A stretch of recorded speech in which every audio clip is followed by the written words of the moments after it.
ہم سب بھی تو اسی کیفیت سے گزرنے والے ہیں نا. سمجھے اپنے لیے کر رہے ہیں.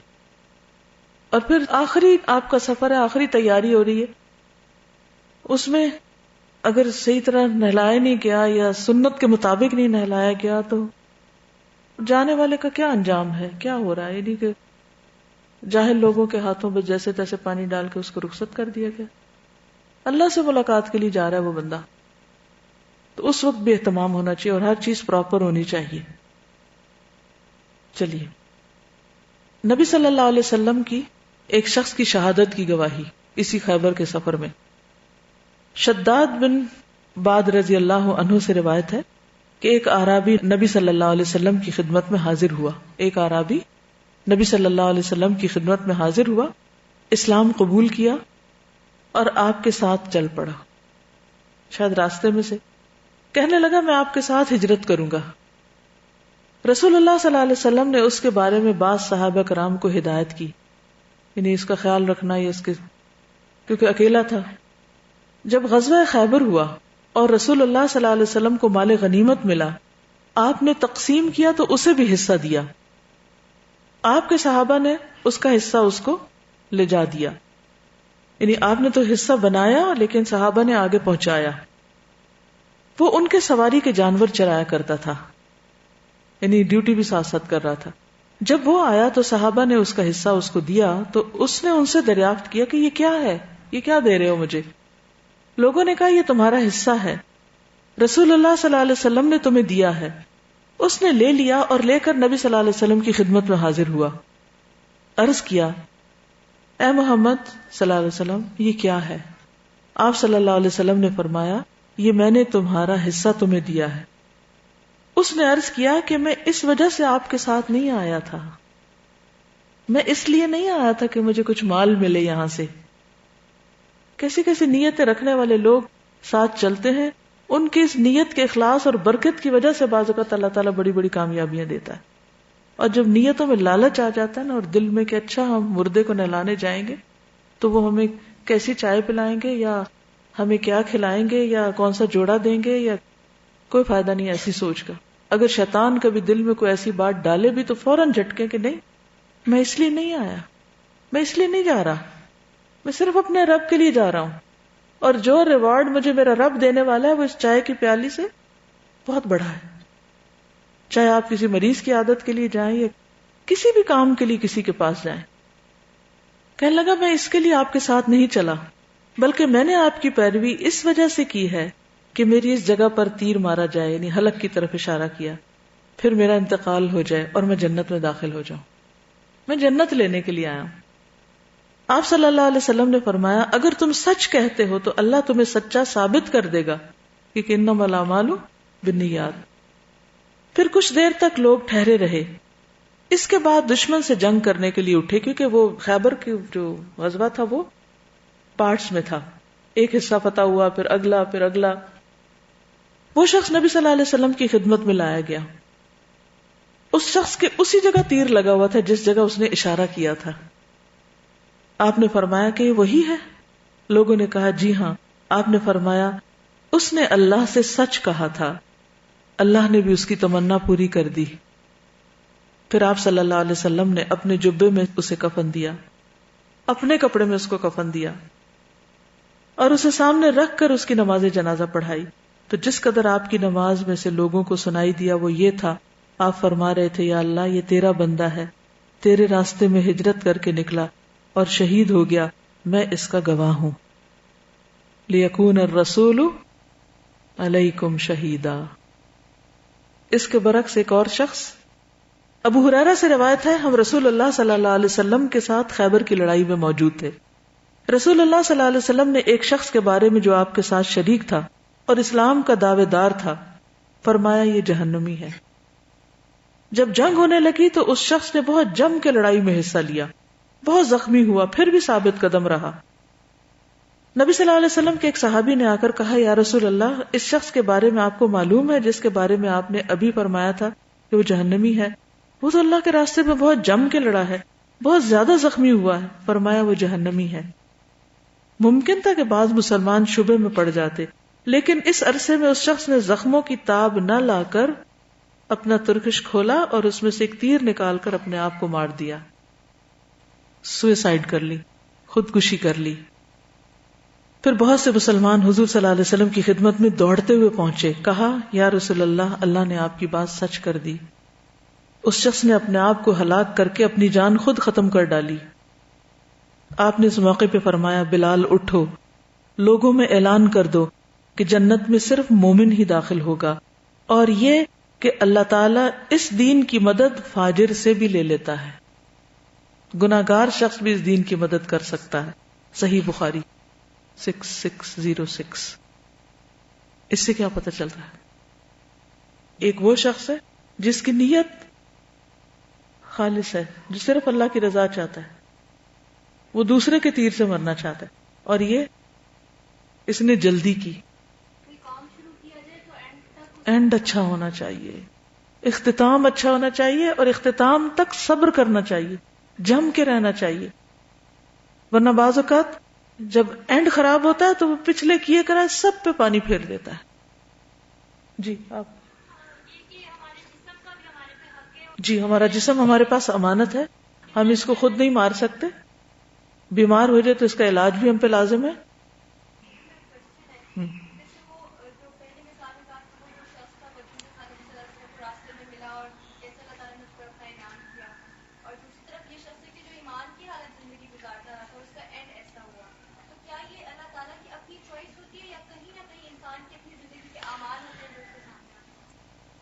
انسان کے اعمال ہوتے ہیں، کیونکہ اللہ کسی پر ظلم نہیں کرتا۔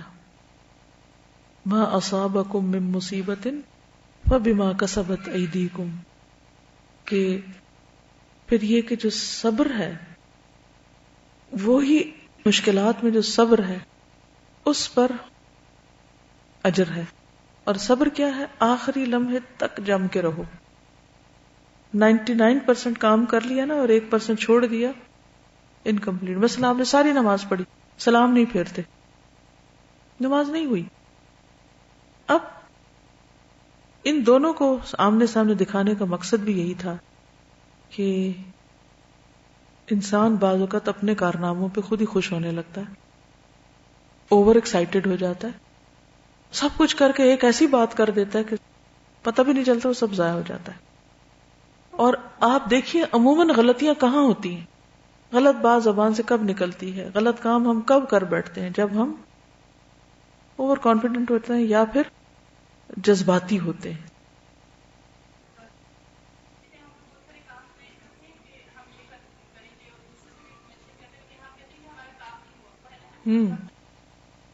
کتنی دفعہ ہم وہ کہے جا رہے ہوتے ہیں جو ہمارے دل میں کوئی نہیں ہوتا، میں یہ بھی کرنا چاہتی ہوں، میں وہ بھی کرنا چاہتی ہوں۔ لوگ حیران ہوتے کہ اتنی بڑی بڑی باتیں لوگ کر رہے ہیں، لیکن جب عمل کی باری آتی ہے تو وہ غائب ہوتے ہیں، کیونکہ انہوں نے صرف ایک جذباتی ماحول میں ایک کریٹ ہوا تصین اس میں اپنے بھی دعوے کر دیے، لیکن ان کا سچی نیت نہیں تھی۔ اصل بات یہ کہ اللہ سے سچا ہونا ضروری ہے، جو ہم کہیں سوچ کے بولیں اور پھر اس پہ پکے بھی رہیں۔ قل آمنت باللہ ثم استقم۔ ایک اور حدیث ہے، ابو ہریرہ رضی اللہ عنہ سے روایت ہے کہ جب ہم نے خیبر فتح کیا تو ہمیں مال غنیمت میں سونا اور چاندی نہیں ملا، بلکہ گائے، اونٹ، سامان اور باغات ملے تھے۔ پھر ہم رسول اللہ صلی اللہ علیہ وسلم کے ساتھ وادی القریٰ کی طرف لوٹے، اور آپ کے ہمراہ مدعم نامی غلام تھا جو بنو ذباب کے ایک آدمی نے آپ کو ہدیے میں دیا تھا۔ وہ رسول اللہ صلی اللہ علیہ وسلم کا کجاوا اتار رہا تھا کہ اچانک نامعلوم سمت سے ایک تیر آ کے ان کو لگ گیا۔ تو لوگوں نے کہا مبارک ہو، اس کے لیے شہادت ہے، کیونکہ وہ سب اللہ کے رستے میں، اگر رستے میں بھی کوئی مر تو وہ بھی شہید ہو جاتا ہے۔ تو رسول اللہ صلی اللہ علیہ وسلم نے فرمایا ہرگز نہیں، اس ذات کی قسم جس کے ہاتھ میں میری جان ہے، جو چادر اس نے خیبر کے دن تقسیم ہونے سے پہلے مال غنیمت میں سے چرائی تھی، وہ اس پر آگ کا شعلہ بن کر بھڑک رہی ہے۔ یہ بات سن کر ایک آدمی 1 یا 2 تسمے لے کر نبی صلی اللہ علیہ وسلم کی خدمت میں آیا اور کہنے لگا یہ چیز میں نے بھی اٹھا لی تھی۔ رسول اللہ صلی اللہ علیہ وسلم نے فرمایا یہ بھی آگ کا 1 تسمہ یا 2 تسمے بنتے، یہ بھی آگ کا تسمہ تھا۔ یہ صحیح بخاری کی روایت تھی جو میں نے آپ کو سنائی۔ تو اللہ کے مال میں سے بغیر اجازت چوری کرنا، چرانا، انسان کے سارے اعمال کو ضائع کر دیتا ہے بعض اوقات. آپ کام بھی کر رہے ہیں، تھک رہے ہیں، دن رات آپ نے ایک کی ہوئی ہے، عبادتیں بھی کر رہے ہیں، سب کچھ کر رہے ہیں، خدمتیں کر رہے ہیں، لیکن ساتھ ساتھ کچھ ایسے عمل کر رہے ہیں کہ جس کی وجہ سے اعمال ضائع ہو گئے. مال غنیمت اس دور میں تو ظاہر جنگ کے بعد کی بات تھی، لیکن اس پر آپ قیاس کر سکتے ہیں اس مال کو جو بیت المال کا مال ہو، جو اجتماعی مال ہے، جس میں سب کا حصہ مشترک ہوتا ہے. یعنی جیسے آپ اس کو کہہ سکتے ہیں جیسے سرکاری مال کہہ لیں، ٹھیک ہے نا. سرکاری مال مثلاً سرکاری ہسپتال کس کا ہے؟ عوام کا ہے. اب آپ کو تو حق نہیں کہ اس میں سے آپ بینڈیجز نکال کے لے آئیں، اس میں دوائیاں چرا کے گھر لے آئیں، اسی طرح دفتروں میں سے چیزیں اٹھا کے گھر لے جائیں. اور خصوصاً پھر اگر کوئی دینی ادارہ ہے تو اس میں اور بھی زیادہ احتیاط، کیونکہ وہ ڈونیشن کا مال ہے، وہ سب کا ہے، کسی ایک بندے کا نہیں ہے ذاتی. اس کو مس یوز کرنا، جیسے ڈیسک پہ لکھنا شروع کر دیا آپ نے، ضائع کیا اس کو، کسی چیز کو توڑنا شروع کر دیا، کسی کو خراب کر دیا، شیشہ توڑ کے بھاگ گئے، آج تو بھاگ جائیں گے کل تو پکڑے جائیں گے. ٹائم کی پابندی نہ کرنا، کام چوری کرنا.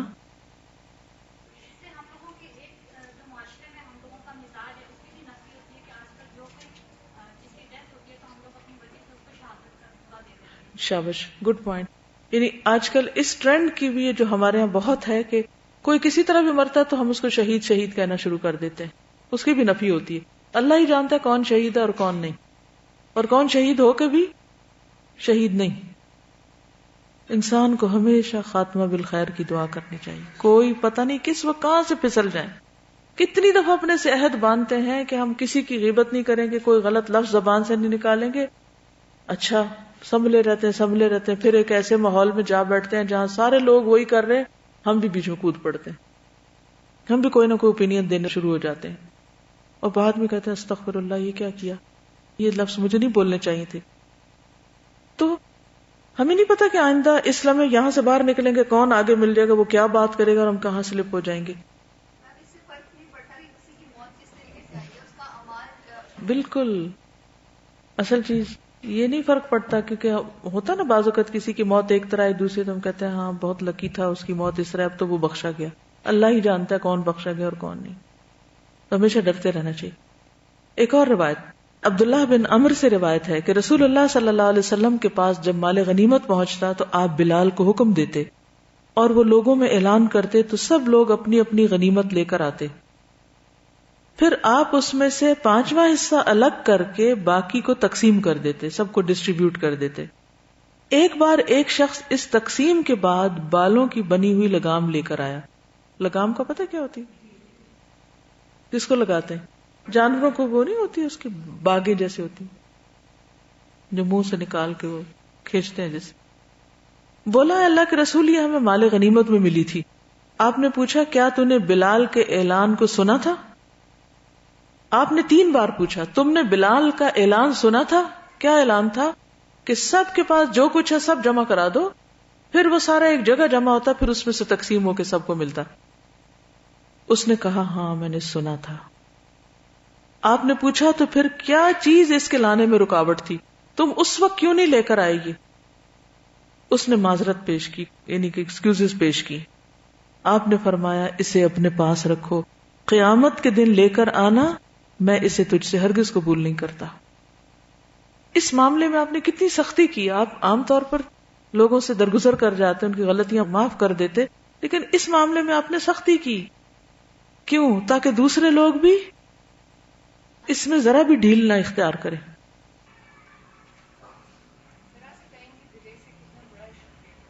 بالکل، کہ جب ایک چیز اعلان ہو رہا ہے، مثلا آپ دیکھیں کہ وقت گزرنے کے بعد جیسے فطرانہ آپ چاہے اسے 10 گنا دیں، آپ کو فطرانہ ادا نہیں ہوتا اگر عید کے بعد آپ دے رہے ہیں.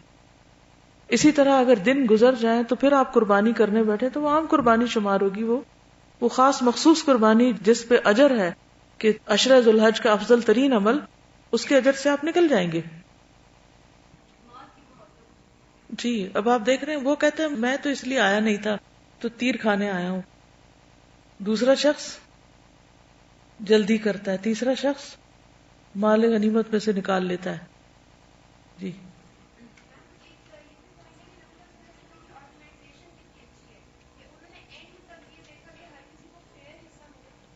کیونکہ ابھی آپ انشاءاللہ سورۃ الانفال پڑھیں گے، انفال ہے ہی غنیمتیں، اس میں یہی بتایا گیا نا کہ جب جنگ میں کچھ ہاتھ آئے تو سب ایک جگہ اکٹھا کرو، پھر اس کو تقسیم کرو. سوئی دھاگا تک بھی کوئی تقسیم سے پہلے نہیں لے سکتا.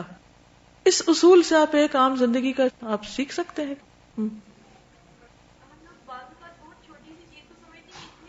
اب اس سے کیا فرق پڑتا ہے؟ بالوں کے لیے اس کی کیا قیمت ہے؟ اس سے کیا فرق پڑتا ہے اگر میں یہ نہ بھی ریٹرن کروں؟ لائبریری سے کتاب لی، گھر لے گئے، اب کون جائے واپس کرنے؟ چھوڑو پرے. نہیں.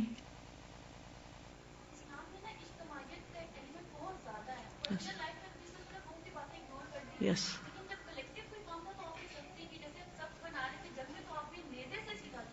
اس میں ہوتا یہ نا کہ وہ صرف ایک شخص کا نقصان نہیں ہوتا، وہ پوری قوم کا نقصان ہے.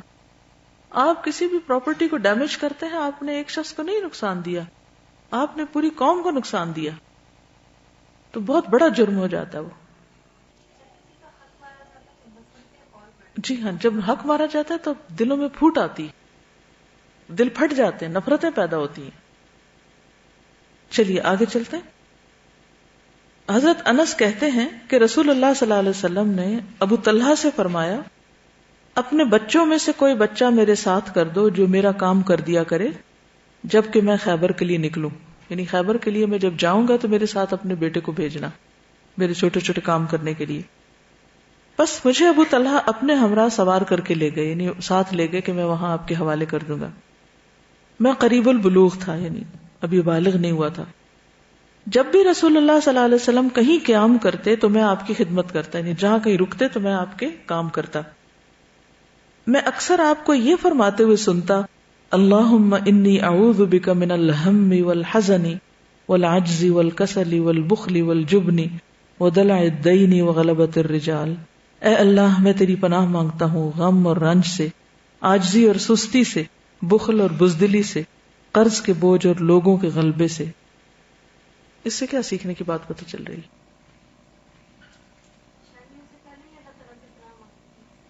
جی حضرت انس جو ہیں وہ کتنے غور سے آبزرو بھی کر رہے ہیں، سیکھ رہے ہیں کہ اچھا آپ کہاں کیا بولتے ہیں، کیا پڑھتے ہیں. اور پھر وہی حدیث روایت کرتے ہیں کہ آپ جہاں رکتے تھے اکثر یہ بول رہے تھے، اکثر یہ دعا کر رہے تھے. کیونکہ جب خاص طور پر آپ کسی بڑے چیلنج کا مقابلہ کر رہے ہیں تو ان سب چیزوں سے بچنا ضروری ہے، ورنہ آپ کہیں بھی ڈھیلے پڑے، کہیں بھی سستی کی، سب کام خراب. تو اس جنگ کے موقع پر مشکل حالات میں یہ دعا بار بار ریپیٹڈلی پڑھ رہے تھے، ایک ہی دعا کو بار بار مختلف جگہوں پہ پڑھنا. جی تدبیر انتظام کے ساتھ ساتھ دعا بھی. جی ہاں، کسی بڑے کے ساتھ رہنا، سننا، دیکھنا اور سیکھنا، اس سے انسان بہت کچھ لرن کرتا ہے بجائے اس کے کہ صرف کتابوں سے سیکھے.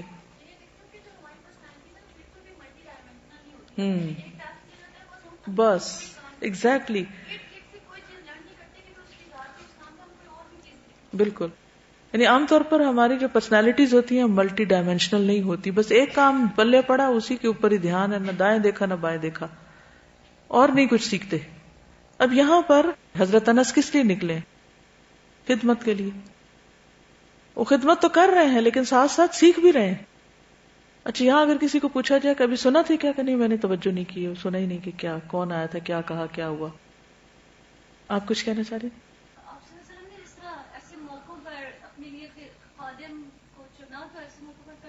جی یعنی کہ جب آپ کے کام بڑھ جائیں یا ایکسٹرا ہوں تو خادم رکھنا، حالانکہ آپ کے ساتھ قبیلہ وہ جو مدم تھا وہ بھی اسی سفر میں تھا، اور بھی خادم کے ایک تو نہیں بہت سارے کام تھے، تو اس میں جو کام کو ڈیلیگیٹ کرنا کہ یہ کام بچہ کر دے، یہ کام فلاں کر دے، یہ فلاں کر دے، کیونکہ ایک شخص سب کام نہیں کر سکتا. ڈیلیگیشن آف ورک ضروری ہے، اور اس میں ہم کہیں نہیں ہم بڑے خوددار ہیں، ہم تو اپنا ہر کام خود ہی کریں گے اور کسی کو پاس پٹکنے کی ضرورت نہیں. تو اس سے کیا ہوتا ہے، دوسروں کو سیکھنے کا موقع نہیں ملتا. اور پھر یہ ہے کہ آپ نے کہا تھا کہ وہ میری خدمت کر دے، کسی نے اس کو اس طرح پرسنل نہیں لیا، اچھا ہم خدمت کر دیں. تو سیکھنے والے کے پارٹ پر بھی اور سکھانے والے کے، یہ دونوں کے جو ہے نا پازیٹیو تھنکنگ وہ بھی بہت ضروری ہے.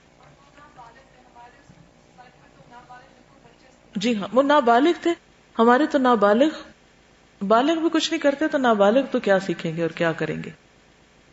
پھر وہ راستے میں اور بھی بہت سی چیزیں آبزرو کرتے ہیں، چونکہ حضرت صفیہ کے نکاح کا سارا واقعہ حضرت انس ہی بیان کرتے ہیں، وہ میں پارٹ چھوڑ کے پھر آگے بتاتی ہوں. کہتے ہیں کہ اس کے بعد ہم یعنی نکاح وغیرہ ہو گیا، ولیمہ ہو گیا، کل میں نے ولیمہ تک بات بتائی تھی. کہ کہتے ہیں کہ اس کے بعد ہم مدینہ چلے. آپ صلی اللہ علیہ وسلم کے ان ینگ بچوں کو ساتھ رکھنے کا ایک مقصد یہ بھی تھا کہ یہ سیکھیں اور پھر آپ کے بعد اگلی جنریشنز کو دیر تک یہ سکھائیں. کہتے ہیں کہ پھر ہم مدینہ چلے. وہ کہتے ہیں کہ میں نے دیکھا کہ رسول اللہ صلی اللہ علیہ وسلم صفیہ رضی اللہ عنہا کی وجہ سے اپنے پیچھے اونٹ کی کوہان کے ارد گرد اپنی ابا سے پردہ کیے ہوئے تھے. یعنی اور کوئی چادر نہیں تھی تو اپنی ابا کو یوں کیے ہوئے تھے جب صحابہ پاس سے گزرتے تھے. جب وہ سواری پر سوار ہوتی تو آپ اونٹ کے پاس بیٹھ جاتے، اپنا گھٹنا کھڑا رکھتے، حضرت صفیہ اپنا پاؤں گھٹنے پہ رکھ کے سوار ہوتی اور صحابہ دیکھ رہے ہیں ایک طرح سے. اور ابھی یعنی کہ یہ خاتون ظاہر ہے کہ پہلے یہودی تھی، پھر آپ نے اسلام ان پہ پیش کیا، مسلمان ہوئی، ان کو اتنا ریگارڈ دے رہے ہیں. پھر آگے دیکھیے، کہتے پھر ہم چلے یہاں تک کہ جب ہم مدینہ کے قریب پہنچے تو آپ نے احد کی طرف دیکھا، فرمایا یہ پہاڑ ہم سے محبت کرتا اور ہم اس سے محبت کرتے. اب آپ دیکھیے کہ صرف انسان نہیں، پہاڑ، جگہ، یہ ساری چیزیں، ان سے بھی ایک ایفیلیشن، ایک ایسوسیشن، ایک محبت کا عنصر ہوتا ہے. اس سے آپ کی پرسنالٹی کا پتہ چلتا ہے. جس دل میں کسی چیز کی محبت ہی نہیں، نہ کسی جگہ کی، نہ کسی انسان کی، نہ کسی کام کی، وہ دل مردہ دل ہے. پھر آپ نے مدینہ کی طرف نگاہ اٹھائی، آگے چلے تو مدینہ. فرمایا اے اللہ، میں اس کے دونوں پتھریلے میدانوں کے درمیانی خطے کو حرم قرار دیتا ہوں، جس طرح ابراہیم علیہ السلام نے مکہ کو حرمت والا بنایا. اے اللہ، میں مدینہ کو اسی طرح حرمت والا بناتا ہوں. اے اللہ، مدینہ والوں کے لیے ان کے مد اور سا میں برکت دے دے، یعنی ان کے پیمانوں میں برکت دے دے. یہ چیزیں تھی نا سیکھنے والی. اگر حضرت انس ساتھ نہ ہوتے تو ہو سکتا کوئی اور نوٹ بھی نہ کرتا اور یہ چیزیں ہمیں پتہ بھی نہ چلتی، اور آپ اپنے آپ سے باتیں کرتے رہتے، جو آپ نے دعائیں مانگی وہ آپ خود ہی کر لیتے، احد کی بات خود ہی دل میں کر لیتے، ہر ایک جگہ پر دل میں ہی باتیں، بات ختم. ہم تک کیسے پہنچتا یہ علم؟ اور ہر موقع پر آپ دیکھیے کہ کتنی زندہ دل پرسنالٹی ہے نا نبی صلی اللہ علیہ وسلم کی. پہاڑ کو دیکھتے ہیں تو ایک خوبصورت بات کرتے ہیں، مدینہ کو دیکھتے ہیں تو خوبصورت بات کرتے ہیں، یعنی ہر جگہ سے کچھ نہ کچھ تعلق ظاہر کر رہے ہیں. وہ اچھا نریٹ کرتے ہیں، وہی صحیح. بالکل بالکل، صرف لفظ نہیں، جذبات بھی ساتھ ٹرانسمٹ کر رہے ہیں.